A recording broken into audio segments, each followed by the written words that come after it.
यह वीडियो भी काल्पनिक है। पिछले वाले की तरह यह भी इमेजिनेशन में देखिए। इसे कृपया करके दिल पे ना लीजिए, कहीं और लीजिए। और फिर भी ऑफेंड हो गए तो स्टार्ट से डिस्क्लेमर वापस देखिए। Thank you.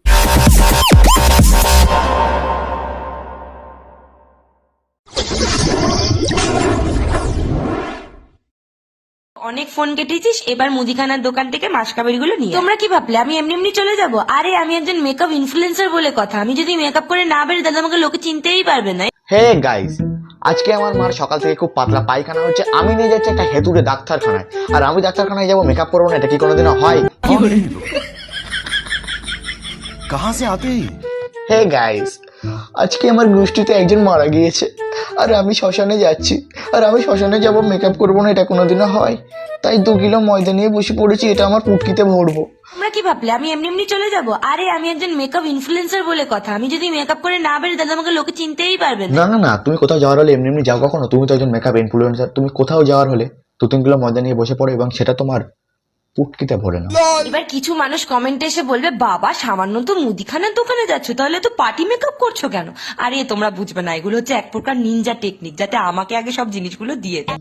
তো প্লিজ দিদি, আমাকেও সে শিখিয়ে দাও নিনজা টেকনিকটা, যেটা অ্যাপ্লাই করলে মুদিখানা কাকু যেন আমাকে তাড়াতাড়ি মালগুলো দিয়ে দেয়।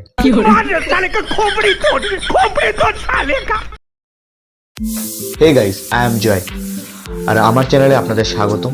ফালতু ছেলে। তো আমি নিয়ে এসেছি আপনাদের জন্য একটি নতুন ভিডিওটা দেখে যাদের পছন্দ হবে তারা একটি লাইক দিয়ে আমাকে সাপোর্ট করো, এবং যারা যারা আমার চ্যানেলে নতুন তারা চ্যানেলটিকে সাবস্ক্রাইব করে রাখো, যাতে মোর আপডেট এলেই আপনাদের কাছে আগে পৌঁছে যায়। তো চলুন পরের কাকুর পাগলামিটা আগে দেখে নিই। এটার নাম হইল কোপা শামসু। পৃথিবীতে অনেক নাম থাকা সত্ত্বেও কাকু সিলেক্ট করেছে এমন একটি নাম যেটার বাংলায় কোনো অর্থ নেই, কোপা স্যাংসু। এটায় কামড় দিলে পায়খানা ক্লিয়ার হয়, মুখে রুচি আসে। কাকু বলল, এই সাপটা কামড়ালে পায়খানা ক্লিয়ার হয়, মুখে রুচি আসে। কাকু, এই সাপটা যদি তোমার টুনটুনিতে কামড়ায় তোমাকে তো নির্ঘাত ওপরে চলে যেতে হবে। মানুষের কোনো ক্ষতি হয় না, হালকা একটু সমস্যা হবে, শুধু মরে যাবে। আরে বাস, কাকু কি সলিউশন বার করেছে রে। সাপটা কামড়ালে বেশি কিছু হবে না, মানুষটা মারা যাবে। তো কাকুর কাছে দেখছি মারা যাওয়াটা বেশি বড় কথা না। कैसे कैसे लोग रहते हैं यार यहाँ पर। साला तुमको पागल कुत्ते का गाड़ी उठा के ले जाएगा, बता रहे हैं हम।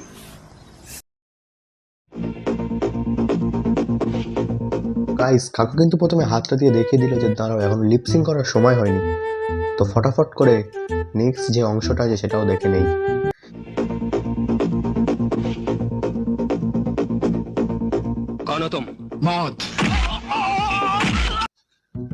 হে ভগবান, আমি চাইবো এই কাকুর যেন ভালোভাবে একটা কেস হয়, কারণ সোশ্যাল মিডিয়ার পর্দায় এভাবে বউকে পেটাচ্ছে, এটা কিন্তু ভালো কথা নয়। এতেই কাকু লাইক পাচ্ছে প্রচুর। ফাইনালি সেই দিন আজকে এসেছে। তো আর তোমাদের কাছ থেকে কিছু লেখাপড়া বলেই দিচ্ছি, আসলে আমার মায়ের আজকে শ্রাদ্ধ। ধেরবাল, এগুলো কারারে ভাই? এতদিন ট্রেন্ডিং এ চলছিল শ্রাদ্ধ বাড়ি ব্লগ, এখন নিয়ে আসছে সাত বাড়ি ব্লগ। এবার হয়তো শ্মশান ঘাটে নিয়ে যাওয়ার ব্লগসটাই বাকি আছে। চলুন ফটাফট করে পরবর্তী সেটা দেখে নেই। আমার প্রায় 17 বছর বয়স, তো এখন মা প্রেগনেন্ট। বলতে কোনো লজ্জা নেই, আমার সিরিয়াস। আরে না না, তোমার লজ্জা থাকবে কোন দুঃখে? তুমি তো একটা নির্লজ্জ যে কিনা মায়ের স্বাদে ব্লগ বানাচ্ছে। তোমার 17 বছর বয়স এবং তোমার মা প্রেগনেন্ট, এতে আমাদের কোনো মাথা ব্যথা নেই। মাথা ব্যথা এখানেই যে তোমার মার স্বাদে তুমি কেন ব্লগ বানাচ্ছ।